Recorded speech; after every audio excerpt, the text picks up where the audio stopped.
नमस्कार, जनमत देख रहे हैं आप। आपके साथ मैं हूं लावनी विनीत। जनमत यानी वो मंच जहां पर हम और आप मिलकर करते हैं उन खबरों की बात जो सीधे देश से सरोकार रखती है, जो सीधे आपसे सरोकार रखती है। और जब हम देश से सरोकार रखने वाली, आपसे, हमसे सरोकार रखने वाली खबरों की बात करते हैं तो उसमें छिपी होती है राष्ट्र सर्वोपरि की भावना।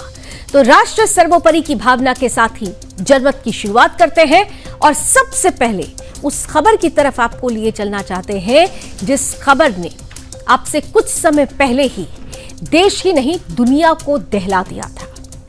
दरअसल गुजरात के कर्णावती में 12 जून को हुआ विमान हादसा अभी तक हमारे जहन में जीवंत है।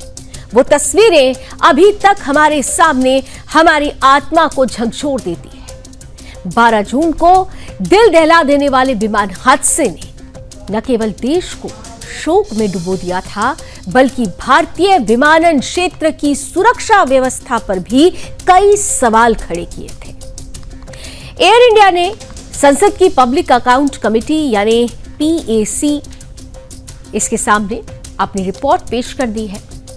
इस रिपोर्ट में ड्रीम लाइनर विमान को सबसे सुरक्षित विमानों में से एक बताया गया, ये कहते हुए कि वर्तमान में दुनिया भर में 1000 से ज्यादा ड्रीम लाइनर अपनी सेवाएं दे रहे हैं। और ये बयान तब आया जब 12 जून को एयर इंडिया की फ्लाइट AI-171 ने कर्णावती से उड़ान भरने के कुछ देर के बाद ही, कुछ सेकंड्स के बाद ही एक मेडिकल हॉस्टल से टकराकर वो विमान दुर्घटनाग्रस्त हो गया था, भीषण दुर्घटना का शिकार हो गया था, जिसमें कुल 260 लोगों की जान चली गई थी, जिसमें से 242 लोग विमान में शामिल थे। एक शख्स की जान बच पाई थी। 241 लोगों ने जान गंवाई थी, जिसमें विमान का क्रू भी शामिल था। और अगर हॉस्टल पर, जिस मेडिकल हॉस्टल से यह विमान टकराया था, अगर वहां की कैजुअलिटीज को जोड़ दिया जाए तो कुल मौतें 260 थी। कंपनी का बचाव निश्चित रूप से उस समय आया जब PAC की बैठक में विमानन सुरक्षा चूक और जवाबदेही पर कड़ी बहस हो रही थी। एयर इंडिया ने कहा कि इस दुर्घटना से कंपनी बेहद चिंतित है और वो आधिकारिक जांच रिपोर्ट का इंतजार कर रहे हैं। लेकिन इन सबके बीच सवाल उठता है कि अगर ये विमान इतना सुरक्षित था तो फिर इतनी बड़ी दुर्घटना कैसे हो गई? क्या हमें अपनी सुरक्षा व्यवस्था पर पूरी तरह से भरोसा करना चाहिए जब तक कि जांच रिपोर्ट सामने ना आ जाए? PAC की बैठक में सांसदों ने सिर्फ ड्रीम लाइनर की सुरक्षा पर ही नहीं, बल्कि पूरे विमानन क्षेत्र की सुरक्षा प्रोटोकॉल पर सवाल उठा दिए हैं। सांसदों ने DGCA की कार्यप्रणाली पर भी सवाल उठाए हैं और BCAS से तत्काल देश भर के एयरपोर्ट्स की सुरक्षा जांच की मांग की है। इसके अलावा सवाल यह भी उठाया गया कि दुर्घटना जांच समिति में विदेशी एविएशन एक्सपर्ट्स को क्यों नहीं शामिल किया गया और क्या उनकी राय इस मामले में ली गई थी? इस बीच एयरक्राफ्ट एक्सीडेंट इन्वेस्टिगेशन ब्यूरो यानी AAIB ने अपनी प्रारंभिक जांच रिपोर्ट नागरिक उड्डयन मंत्रालय को सौंप दी है। ये जांच अमेरिका के national transportation safety board NTSB के साथ मिलकर की जा रही है और हाल ही में दुर्घटनाग्रस्त विमान से ब्लैक बॉक्स भी बरामद किए गए हैं जो जांच को आगे बढ़ाने में मदद करेंगे। अब जब PAC की बैठक खत्म हो चुकी है तो सवाल ये उठता है कि एयर इंडिया का बचाव क्या केवल एक सामान्य प्रक्रिया थी या इसका उद्देश्य विमानन क्षेत्र की गंभीर खामियों को ढकने का प्रयास था? सवाल यह भी है कि जब इतना बड़ा हादसा हो चुका है तो क्या हम अपनी सुरक्षा व्यवस्था और जवाबदेही पर संतुष्ट हो सकते हैं या फिर इस हादसे को सिर्फ एक हादसा मानकर आगे बढ़ जाना चाहिए? ये एक बेहद गंभीर सवाल है और अब जब जांच रिपोर्ट का इंतजार किया जा रहा है ताकि ये तय हो सके कि विमानन सुरक्षा के क्षेत्र में क्या सुधार की आवश्यकता है और इसके लिए जिम्मेदार कौन है। इसलिए इस खबर पर विश्लेषण और आकलन हर किसी को करने की जरूरत है कि क्या वाकई ड्रीम लाइनर सीरीज को एयर इंडिया की सबसे सुरक्षित सीरीज मानी जाए। अब क्योंकि ये रिपोर्ट मंत्रालय को सौंप दी गई है, आगे इस रिपोर्ट पर क्या प्रतिक्रिया आती है, इस पर हमारी नजर जरूर बनी रहेगी।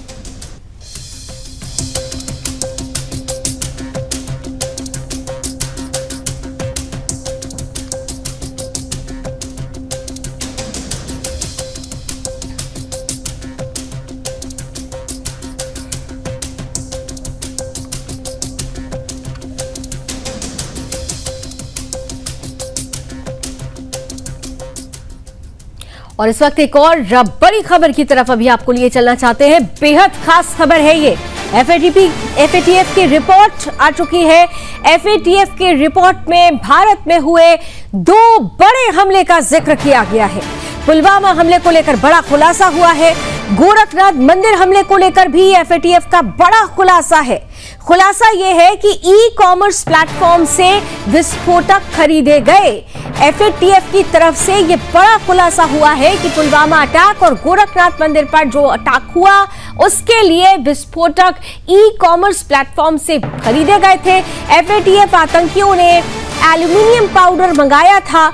एफएटीएफ ने बताया कि आतंकियों ने एल्यूमिनियम पाउडर मंगाया था और आतंकियों ने इसके लिए बाकायदा पेपाल से भुगतान भी किया था। ये ई कॉमर्स का टेरर फंडिंग में उपयोग कितना ज्यादा खतरनाक है, इसका अंदाजा इस रिपोर्ट से लगाया जा सकता है। बड़ा खुलासा एफएटीएफ की तरफ से हुआ है। ई कॉमर्स अमेजॉन की बात आ रही है यहाँ पर कि अमेजॉन से ये विस्फोटक मंगाया गया और इसके बाद पेपाल से इसका भुगतान किया गया। आतंकियों को हथियार पैसा दे रहे हैं कुछ देश, ये भी एफएटीएफ ने बड़ा खुलासा किया है। 2019 के पुलवामा आतंकी हमले में इस्तेमाल हुआ विस्फोटक ई कॉमर्स वेबसाइट अमेजॉन से खरीदा गया था। यह बड़ी और अहम खबर इस वक्त आपके सामने हम टीवी स्क्रीन पर रख रहे हैं। दुनिया भर में आतंकी फंडिंग पर नजर रखने वाली संस्था एफएटीएफ यानी फाइनेंशियल एक्शन टास्क फोर्स ने ही अपनी रिपोर्ट में यह बहुत बड़ा दावा किया है। दावा इस बात का कि यूपी के गोरखपुर में गोरखनाथ मंदिर पर 2022 में जो हमला हुआ था उस हमले के लिए और पुलवामा अटैक के लिए जो एक्सप्लोजन्स मंगाए गए थे वो ई कॉमर्स कंपनी से मंगाए गए थे। ई प्लेटफॉर्म यानी अमेजॉन का इसमें नाम आ रहा है। अमेजॉन से आतंकियों ने ये एक्सप्लोजन्स मंगाए थे और इसके लिए बाकायदा आतंकियों ने पेपाल से भुगतान भी किया था। हमलावर आतंकी को online money transfer platform PayPal के जरिए पैसे दिए गए थे।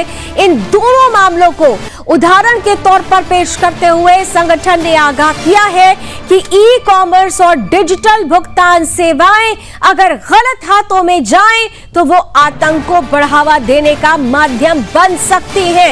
एफएटीएफ की यह रिपोर्ट बहुत चौंकाने वाली है, जिसमें एफएटीएफ की इस रिपोर्ट का नाम comprehensive update on terrorist financing risk है। जो रिपोर्ट सामने रखी गई है comprehensive update on terrorist financing risk, जिसमें इस बात का खुलासा किया गया है। 131 पेज की ये रिपोर्ट बताई जा रही है कि कैसे आतंकवाद की फंडिंग के तरीके बदल रहे हैं। रिपोर्ट में यह भी बताया गया है कि आतंकी संगठन अब पारंपरिक फंडिंग तरीकों के साथ साथ डिजिटल माध्यम से भी पेमेंट कर रहे हैं। Online payment, gaming platform, social media और ई कॉमर्स साइट्स का आतंकियों की तरफ से इस्तेमाल हो रहा है। इस रिपोर्ट में यह भी कहा गया है कि आतंकवाद से जुड़ी फंडिंग की रणनीतियां एक जैसी नहीं होती, बल्कि अलग अलग जगहों पर अलग अलग परिस्थिति के अनुसार होती है। और इस तरह से यह बड़ा खुलासा, बेहद चौंकाने वाला यह खुलासा है, क्योंकि ई कॉमर्स कंपनी अगर अमेजॉन की बात करें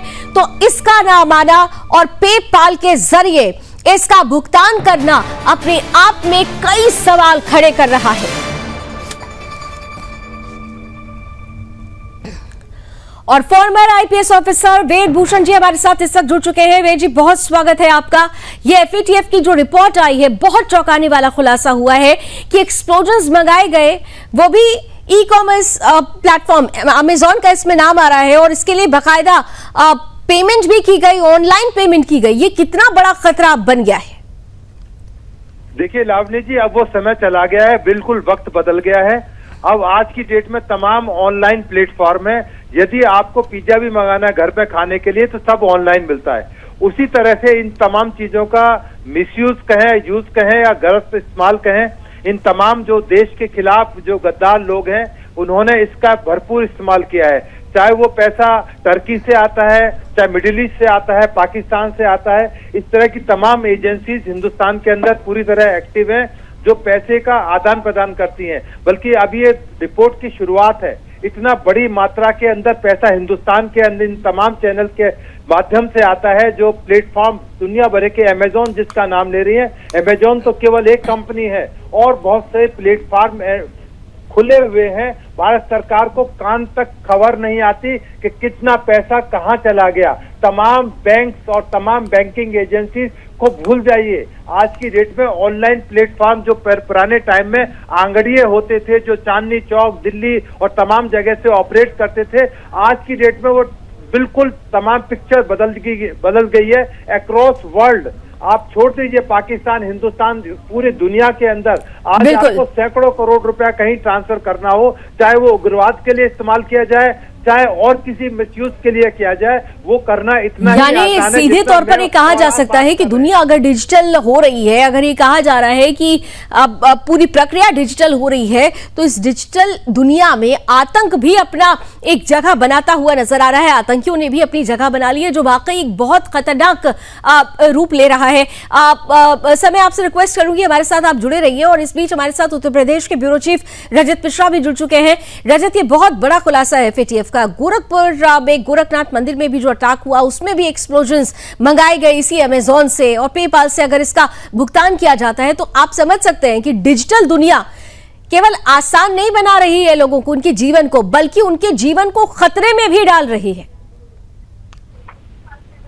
रजत, गोरखनाथ मंदिर के ऊपर ये पूरा हमला हुआ था और उस समय मुर्तजा जिसने ये हमला किया था गोरखनाथ मंदिर के ऊपर, एक दराती से उसने वहां पर जो लोग आए थे उनके ऊपर हमला किया था और उसमें एक सिपाही भी घायल हुआ था। उसमें इसकी खूब वाइटल इन्वेस्टिगेशन इस पूरे मैटर की हुई थी।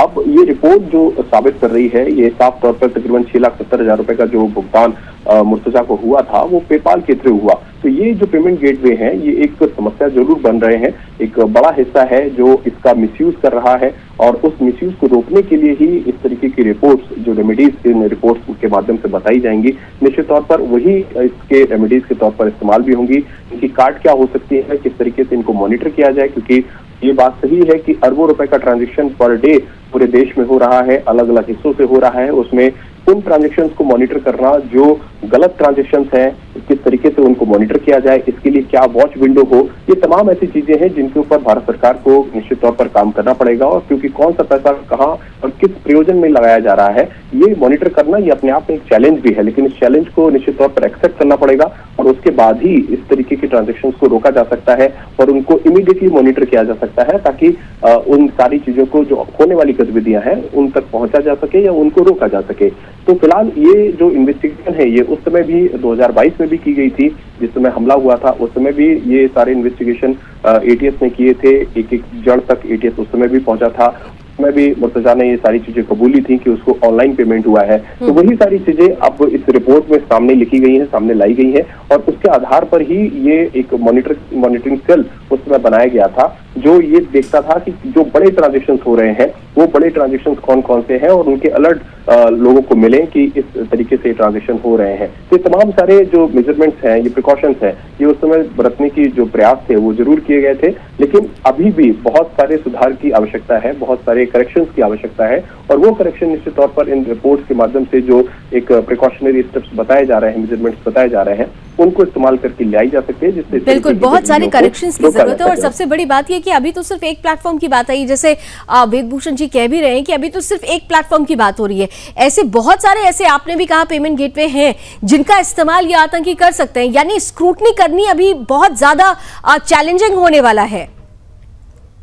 चलिए एक और बड़ी खबर आ रही है रजत, मैं रोकती हूँ आपको जरा सा थोड़ी देर के लिए। बस एक और बड़ी खबर इस वक्त आपकी टीवी स्क्रीन पर है। गोरखनाथ मंदिर हमलावर को पेपाल से फंडिंग की गई थी, ये अभी हम आपके सामने क्रैक कर रहे हैं। खबर एफएटीएफ रिपोर्ट में बड़ा खुलासा हुआ है, पेपाल से पेमेंट हुआ है और इसी पर हम चर्चा भी कर रहे हैं। लगातार ये बताया जा रहा है, रजत भी अभी बता रहे थे कि मुर्तजा अब्बासी को 6 लाख से ज्यादा का जो पेमेंट किया गया था उसके लिए पेपाल का इस्तेमाल हुआ। इसके अलावा कई ऐसे प्लेटफॉर्म है। इसी ब्रेकिंग न्यूज के साथ रजत आप अपनी बात को कंटिन्यू कीजिए, क्योंकि एक गेटवे नहीं है पेमेंट के लिए, बहुत सारे ऐसे सोर्सेज हैं जिनको स्क्रूटनाइज करना जरूरी है। रजत, बिल्कुल, ये बहुत महत्वपूर्ण चीज है क्योंकि पेमेंट गेटवे का प्रयोग सिर्फ आतंकी गतिविधियों को करने में नहीं हो रहा, इसके साथ साथ तमाम ऐसी और इलीगल एक्टिविटीज हैं जिनमें इस तरीके के पेमेंट गेटवे का धड़ल्ले से प्रयोग किया जा रहा है और उनकी कोई मॉनिटरिंग नहीं हो रही। अभी लेटेस्ट जो पूरा मामला पूरे देश में इस समय चर्चा का विषय बना हुआ है, उत्तर प्रदेश के ही बलरामपुर इलाके का, जहां पे छांगुर पीर को पकड़ा गया है, उसके भी बड़े ट्रांजेक्शन जो है वो पेमेंट गेटवे के माध्यम से हुए हैं और वो ट्रांजेक्शन लाखों में है। तो इस तरीके से भी धर्मांतरण के जैसे मामले हैं, वहां पर भी जो पेमेंट मुहैया किया गया वो पेमेंट इन पेमेंट गेटवे के माध्यम से किया गया। ऑनलाइन पेमेंट के साथ साथ पेमेंट गेटवे का भी खूब जबरदस्त तरीके से प्रयोग किया गया। तो ये कई सारी ऐसी चीजें हैं जिनमें इस तरीके का प्रयोग हो रहा है और इसीलिए इसको मॉनिटर करना बहुत जरूरी है। इसके लिए किस तरीके की व्यवस्था हो, किस तरीके का सिस्टम हो, ये अपने आप में बनाना और इसको एग्जीक्यूट करना, ये भारत सरकार के लिए भी एक चैलेंजिंग टास्क है। क्योंकि जब कोई गतिविधि होती है उसका जब उसको एड्रेस किया जाता है, जब पकड़ा जाता है, तब ये सारा चेन खुल के सामने आता है कि किस किस तरीके से मनी लॉन्ड्रिंग की गई, मनी हॉपिंग की गई, एक अकाउंट से दूसरे अकाउंट में पैसा भेजा गया। लेकिन उससे पहले इसको रोका जा सके, घटना होने से पहले इसको पकड़ा जा सके, ये एक चैलेंज जरूर है। लेकिन निश्चित तौर पर जिस तरीके की ये रिपोर्ट्स आएंगी, इन रिपोर्ट्स के माध्यम से ही ये सारी चीजें साफ हो सकती हैं, क्लियरिफाई हो सकती हैं कि क्या क्या नए जो तरीके हैं वो जो टेररिस्ट हैं वो भी इस्तेमाल कर रहे हैं और उसके साथ साथ इलीगल एक्टिविटीज में जो लोग इन्वॉल्व हैं, चाहे वो अंडरवर्ल्ड के लोग हो या फिर अदर दूसरे लोग हो, वो लोग भी किस तरीके से इन एक्टिविटीज को, इन चीजों को इस्तेमाल कर रहे हैं। बढ़ती हुई टेक्नोलॉजी को, डिजिटल इंडिया जिसको हम कहते हैं, उसको भी प्रयोग कर रहे हैं, उसका प्रयोग वहां भी हो रहा है। बिल्कुल, और उनको कैसे रोका जाए ये सरकार के लिए बहुत बड़ा चैलेंज होने वाला है। और वेदभूषण जी, सवाल ये है कि सरकार के सामने चैलेंज है, एक तरफ तो जो पेमेंट गेटवेज है उनको स्क्रूटनाइज करना, दूसरी तरफ जो ई कॉमर्स प्लेटफॉर्म है। सवाल ये है कि अमेजॉन जैसे प्लेटफॉर्म्स विस्फोटक वो अपने प्लेटफॉर्म पर बेचते हैं, ये अपने आप में बहुत बड़ा सवाल खड़ा करता है।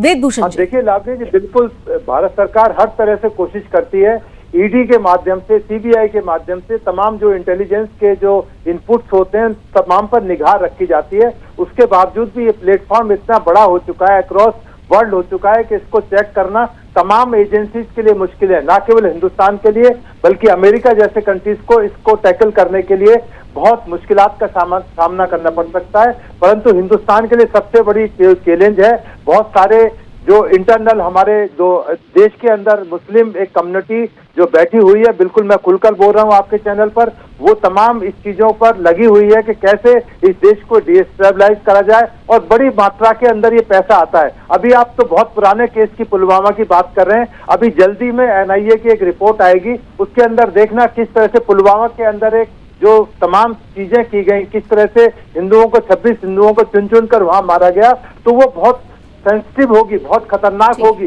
पूरा हिंदुस्तान चौंक जाएगा। अभी उस तरह की चीजें अभी पब्लिक डोमेन में नहीं है, परंतु कोई भी आतंकी फ्री में काम नहीं करता, वो अपनी जान जोखिम में लगाकर इस तरह की एक्टिविटीज करता है, तो उसके पीछे बहुत सारी फंडिंग होती है, बहुत सारी और बहुत बड़ी फंडिंग होती है। और इसमें तो 131 पेजों की ये रिपोर्ट है।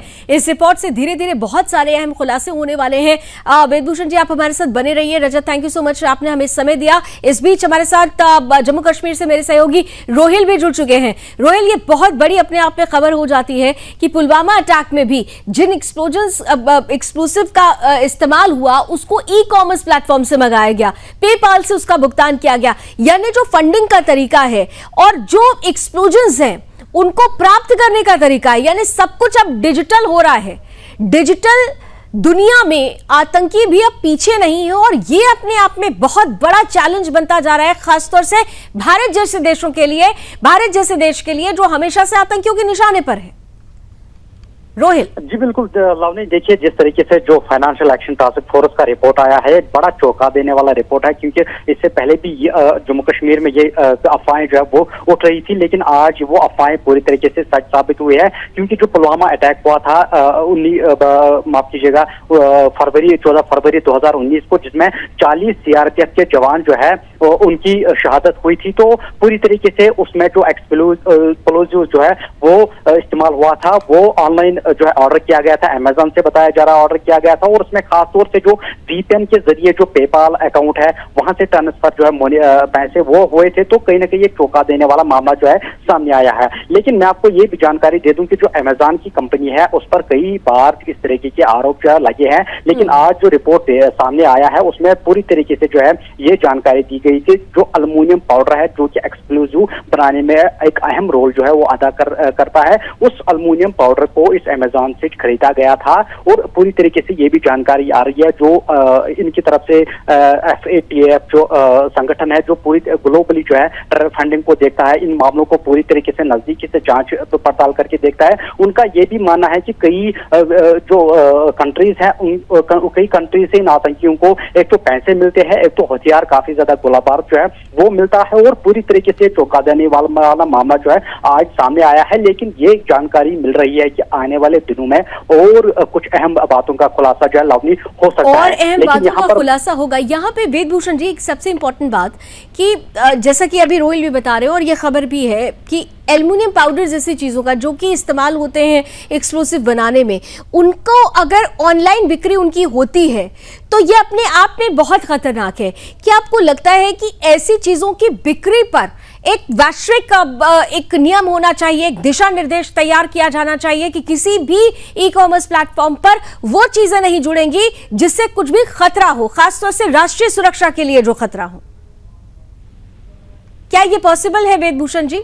हाँ बिल्कुल पॉसिबल है। आप देखिए जिस तरह तेजाब बेचा जाता था, पहले आम आदमी तेजाब लेकर आता था, लड़कियों के मुंह पर फेंक दिया जाता था और तमाम जो केमिकल्स हैं उनका मिसयूज किया जाता था। पर भारत सरकार ने एक पॉलिसी बनाई, उनके तहत ये तमाम नियम कायदे तय किए गए कि किस तरह से तेजाब की सेल की जाएगी, किस तरह से लाइसेंस दिए जाएंगे। उसी तरह से एल्यूमिनियम पाउडर या जो भी विस्फोटक सामग्री को बनाने के लिए जो प्रोडक्ट चाहिए होते हैं, जो उसकी रिक्वायरमेंट चाहे पोटेशियम है चाहे और दूसरे केमिकल्स हैं, उसके लिए इस तरह के नियम बनाने की जरूरत है, बल्कि सख्त नियम बनाने की जरूरत है, क्योंकि इस तरह की चीजों का जो उग्रवाद की जो मिसयूज किया जाता है, उस तरह से बम विस्फोट बनाए जाते हैं, तमाम तरह की तैयारियां की जाती हैं, उस पर कैसे चेक लगाया जाए, ये भारत सरकार के लिए एक बहुत बड़ी चुनौती है। परंतु आने वाले टाइम में आप देखेंगे तमाम सरकारें इस बारे में भी एक संज्ञान लेंगी और बहुत सख्त कानून बनाए जाएंगे। मैंने अभी इस लाइव बुलेटिन में ही मैंने अभी अपना फोन लिया और मैं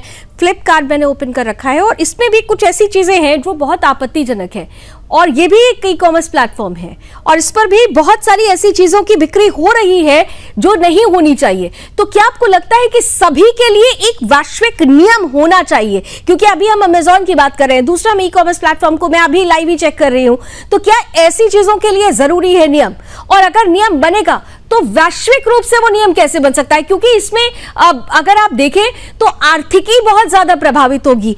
ऑनलाइन जो अर्थव्यवस्था है वो अपने आप में बहुत बड़ी अर्थव्यवस्था बन चुकी है, क्या इस पर कोई इंपैक्ट पड़ेगा वेदभूषण जी? हाँ बिल्कुल, इसका नुकसान न केवल भारत को होगा, पूरे वर्ल्ड को होगा। तो इसलिए ये पूरी दुनिया के लिए एक बहुत बड़ा चैलेंज है कि ये जो ई प्लेटफॉर्म खड़ा हुआ है जिस पर पूरा दुनिया आज बिजनेस करती है, व्यापार करती है, वर्ल्ड इज वन जो कंसेप्ट है, उस कंसेप्ट को हम कैसे एड्रेस करें, ये हमारे हिंदुस्तान के लिए नहीं, अमेरिका, पाकिस्तान, चाइना सभी के लिए एक बहुत बड़ा चैलेंज बन चुका है कि कैसे हम इस तमाम चीजों को रोक पाएं, जो इस तरह की एक्टिविटीज पूरे अक्रॉस द वर्ल्ड जो हो रही हैं वो ना हो पाए। उसके लिए तमाम कोशिशें लगातार की जाती रही हैं और ज्यादा की जाएंगी, जिस तरह से इनका मिसयूज ना किया जा सके और किसी भी देश की संप्रभुता और उसकी इंटीग्रिटी और उसकी सुरक्षा हम लोग बहाल कर सके। बिल्कुल, ये जरूरी है कि कुछ नॉर्म्स बने और किसी भी देश की राष्ट्रीय सुरक्षा वो पूरी तरह से सुनिश्चित हो,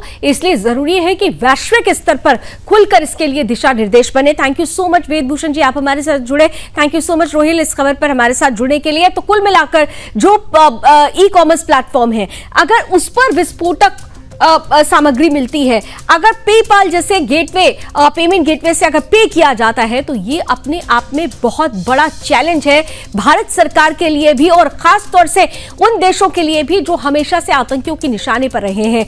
ऐसे में जरूरी है, जैसा कि अभी वेदभूषण जी भी बोल रहे थे, जरूरी है कि एक ऐसी अथॉरिटी, एक ऐसी बॉडी तैयार की जाए जो ये स्क्रूटनाइज करे कि आखिर ये पैसे, ये फंडिंग कैसे हो रही है, कहां से आ रही है, और साथ ही साथ ई कॉमर्स प्लेटफॉर्म को भी स्क्रूटनाइज किया जाए, उन चीजों को पूरी तरह से पाबंद किया जाए जो देश की संप्रभुता के लिए खतरा है। तो बात अब उस फिल्म की होगी जो न सिर्फ लव जिहाद के नैरेटिव को सामान्य करने की कोशिश कर रही है, बल्कि जानबूझकर हिंदू आस्था, हिंदू प्रतीकों का सीधे तौर पर अपमान कर रही है, उन्हें निशाना बना रही है।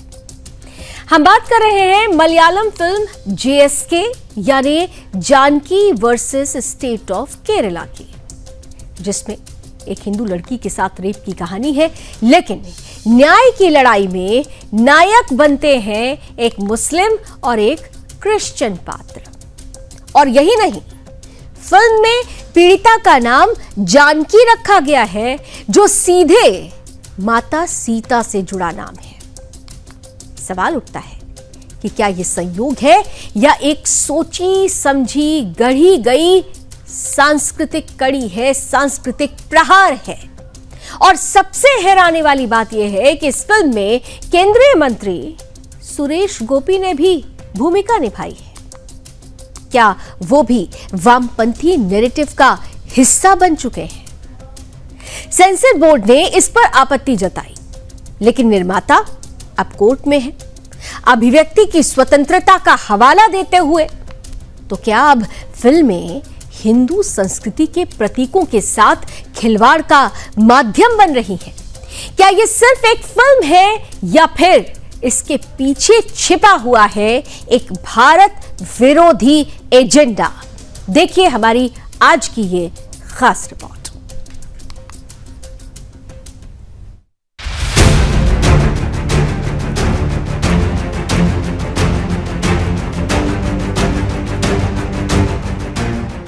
जब द केरला स्टोरी ने केरल की धरती पर पल रहे लव जिहाद, धर्मांतरण और आतंक की सच्चाई को सामने लाया तो कुछ सेकुलरवाद के नकली ठेकेदारों की नींद उड़ गई। अब उसी सच पर पर्दा डालने के लिए एक फिल्म बनी है और इस फिल्म का नाम है जानकी बनाम स्टेट ऑफ केरल यानी JSK। एक ऐसी फिल्म जो न सिर्फ हिंदू समाज की पीड़ा का मजाक उड़ाती है बल्कि मुस्लिम जिहादियों को हीरो बनाकर पेश करती है और लव जिहाद को प्रमोट करती है। इस फिल्म में दिखाया गया है कि जब एक हिंदू लड़की को सिस्टम प्रताड़ित करता है तो उसे बचाने आता है एक मुसलमान। अब तक इस फिल्म का ट्रेलर रिलीज हो चुका है, लेकिन फिल्म को अभी केंद्रीय सर्टिफिकेशन बोर्ड से सर्टिफिकेट नहीं मिला है। CBFC ने इस फिल्म के टाइटल और जानकी नाम के पात्र का नाम बदलने की मांग प्रोड्यूसरों से की है। बस इतने से बदलाव की मांग को वामपंथियों ने मुद्दा बना दिया और फ्रीडम ऑफ एक्सप्रेशन का हवाला देते हुए कोर्ट पहुंचे। कोर्ट ने CBFC को ही कटघरे में खड़ा किया और सवालों की बौछार की। केरल हाईकोर्ट ने CBFC से ऐसे ऐसे सवाल पूछे जो आज तक कभी किसी से पूछे ही नहीं गए। अदालत ने सवाल किया कि क्या अब हम कलाकारों को यह बताएंगे कि उन्हें क्या नाम रखना चाहिए। जस्टिस नागरेश ने अपने मौखिक आदेश में कहा है कि आपको स्पष्ट रूप से जवाब देना होगा कि जानकी नाम का इस्तेमाल क्यों नहीं किया जा सकता। आपको बता दें कि CBFC ने फिल्म को यह कहते हुए प्रदर्शित करने की मंजूरी नहीं दी क्योंकि फिल्म में माता सीता के नाम जानकी का इस्तेमाल किया गया है। CBFC ने कहा कि ऐसे किरदार के चित्रण के लिए किसी देवी के नाम का इस्तेमाल नहीं किया जा सकता क्योंकि ऐसे नाम धार्मिक भावनाओं से जुड़े होते हैं और आप इन्हें इस तरीके से इस्तेमाल नहीं कर सकते। क्या यह सच नहीं कि केरल की लड़कियां कब और कैसे ISIS में भर्ती हो गई? कैसे लव जिहाद के नाम पर हजारों हिंदू और ईसाई लड़कियों का ब्रेन वॉश कर धर्मांतरण कराया गया? इस पर बनी फिल्म द केरला स्टोरी ने पूरे देश को झकझोर के रख दिया था। लेकिन अब जानकी बनाम स्टेट ऑफ केरल जैसी फिल्में सेकुलरिज्म की आड़ में कट्टरपंथियों की छवि सुधारने का एजेंडा चला रही है। हिंदू लड़कियों के आंसू, दर्द और बलिदान की कहानी को दबाया जा रहा है और उन युवकों को मसीहा बनाकर पेश किया जा रहा है जिन्होंने लव जिहाद जैसे अपराध को अंजाम दिया है।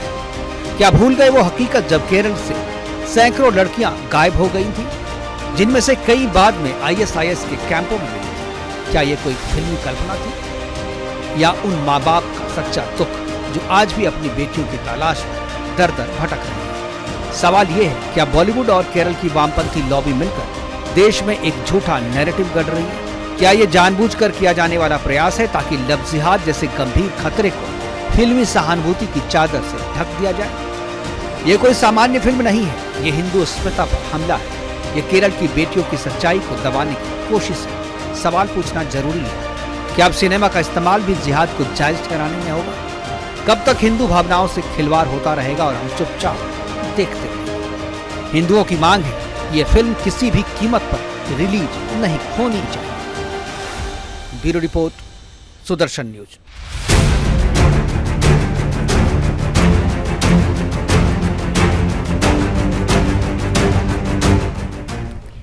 तो आप समझ लीजिए कि किस तरीके से वामपंथी षड्यंत्र चल रहा है और दूसरी तरफ एक षड्यंत्र और चल रहा है। एक तरफ फिल्मों के माध्यम से हिंदुओं को प्रताड़ित किया जा रहा है, दूसरी तरफ किस तरह से उनकी आस्था को ठेस पहुंचाई जा रही है, इसका अंदाजा इसी बात से लगाया जा सकता है कि सावन के पवित्र महीने में कावड़ का कितना महत्वपूर्ण कावड़ अंश माना जाता है, कावड़ यात्रा कितनी महत्वपूर्ण मानी जाती है। लेकिन इसी कावड़ यात्रा पर जिहादी नजरें टिकी हुई हैं और इन जिहादी नजरों पर, इन जिहादियों पर स्यूडो सेक्युलरिज्म की झंडा बरदारी करने वाले लोग मौन साधना में हैं।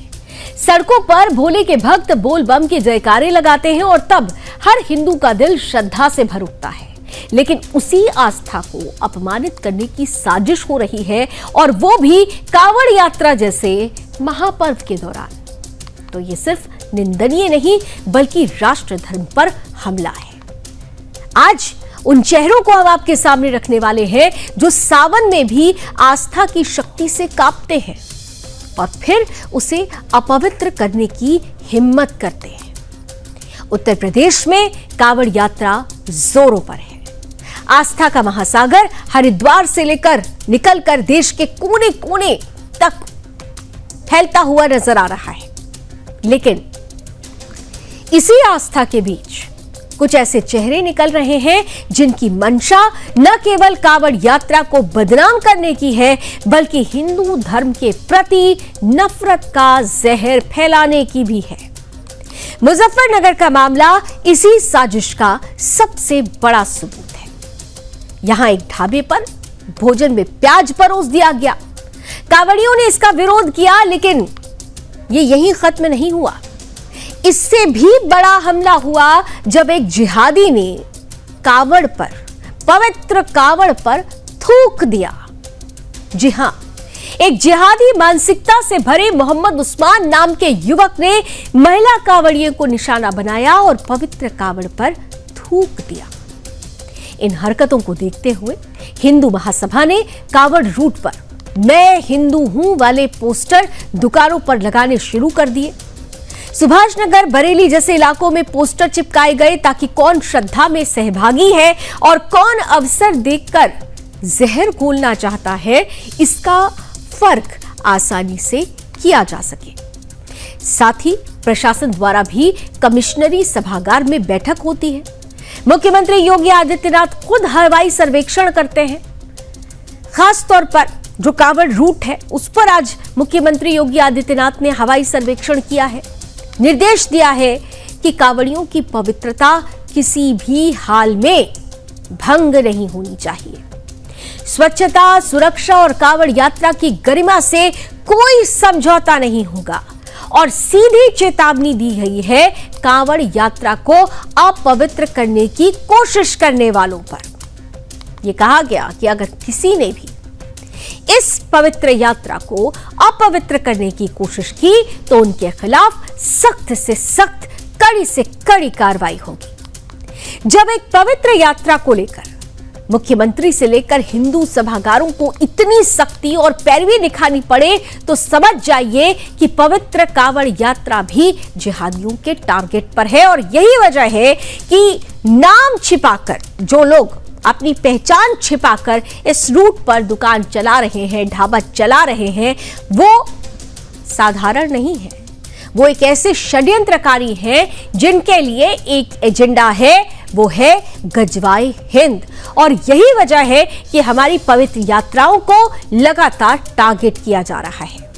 लेकिन अब न केवल सरकार बल्कि संत समाज भी जाग चुका है। संत समाज ने भी साफ तौर पर यह कह दिया है कि ऐसे किसी भी जिहादी को बख्शा नहीं जाएगा और इसीलिए पहचान प्रक्रिया शुरू की गई है, सत्यापन प्रक्रिया। खुद अब संत बाहर निकल रहे हैं, हिंदू संगठन बाहर निकल रहे हैं, पहचान कर रहे हैं, नाम पता पहचान करके बकायदा जो हिंदू दुकानें हैं वहां पर मैं हिंदू हूं के पोस्टर लगाए जा रहे हैं। स्वामी यशवीर ऐसे दुकानदारों को, जो हिंदू दुकानदार हैं, उन्हें वराह अवतार का चित्र दे रहे हैं, भगवा झंडा दे रहे हैं, ताकि जो कांवड़िए इस मार्ग पर जाए उनको किसी भी तरीके से कोई कंफ्यूजन नहीं हो और वो अपनी पवित्रता को बरकरार रखते हुए सिर्फ और सिर्फ ऐसे ढाबों से, ऐसे दुकानों से सामान ले जो हिंदुओं की हो, क्योंकि हिंदू आस्था पर जिहादियों की नजर है। और उससे भी ज्यादा खतरनाक इन जिहादियों की इस कुकृत्य पर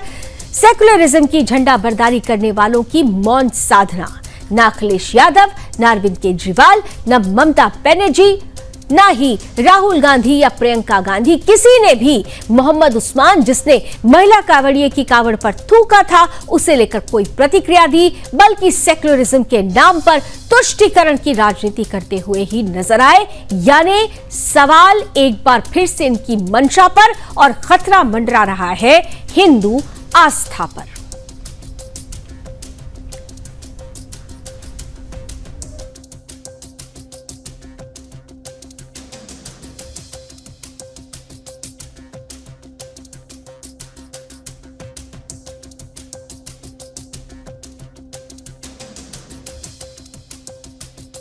अभी ज्यादा समय नहीं बीता, अभी आपको याद होगा कि किस तरीके से मुहर्रम के नाम पर हुड़दंग की तस्वीरें सामने आई थी। डीजे को लेकर, कांवड़ यात्रा में डीजे बजाने को लेकर जो लोग सवाल खड़ा कर रहे हैं, मुहर्रम में डीजे के चलते एक बुजुर्ग महिला की मौत हो जाती है, उस पर मौन साधना कर लेते हैं। यानी साफ तौर पर सिलेक्टिव अप्रोच यहां पर नजर आता है। साफ तौर पर नजर आता है कि तुष्टीकरण के लिए ये राजनेता, ये राजनीतिक पार्टी किसी भी हद तक जा सकती है, लेकिन जब हिंदू आस्था की बात आती है तो वहां पर मौन साधना हो जाती है। और इसीलिए हिंदुओं को अपनी आस्था की, अपने अस्तित्व की सुरक्षा स्वयं करनी होगी, स्वयं उठ खड़े होना होगा। अन्यथा ऐसे लोग, ऐसे नेता जो लगातार सिर्फ और सिर्फ अपनी राजनीतिक रोटियां सेक रहे हैं, वो हर बार हिंदू आस्था को ठेस पहुंचाते रहेंगे, हर बार हिंदुओं को प्रताड़ित करते रहेंगे।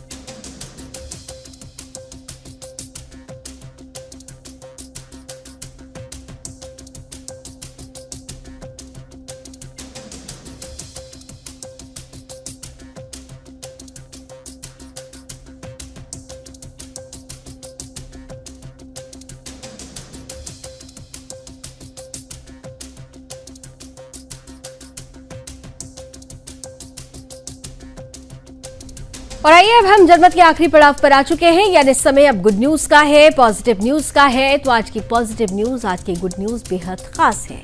करगिल विजय दिवस की 26वीं वर्षगांठ से पहले भारतीय सेना ने इतिहास और श्रद्धांजलि का एक अनूठा संगम रचा है।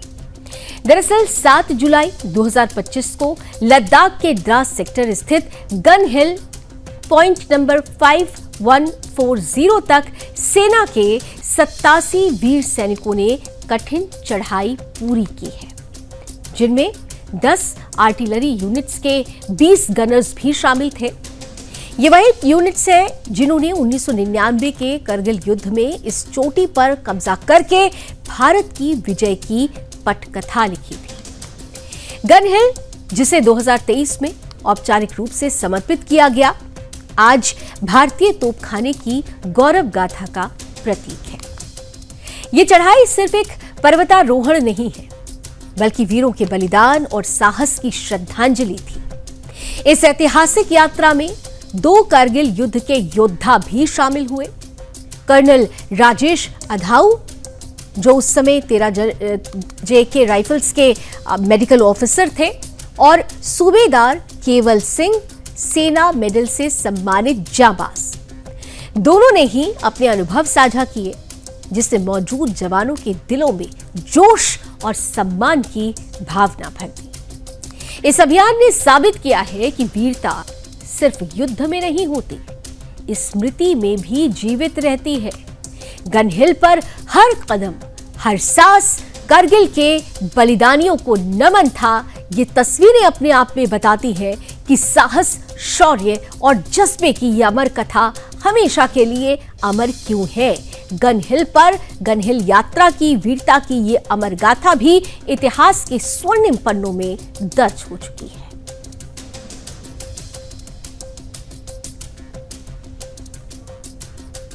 और चलिए इसी के साथ जनमत में अभी बस इतना ही। देश और दुनिया की तमाम खबरों के लिए आप जुड़े रहिए सुदर्शन न्यूज के साथ। जय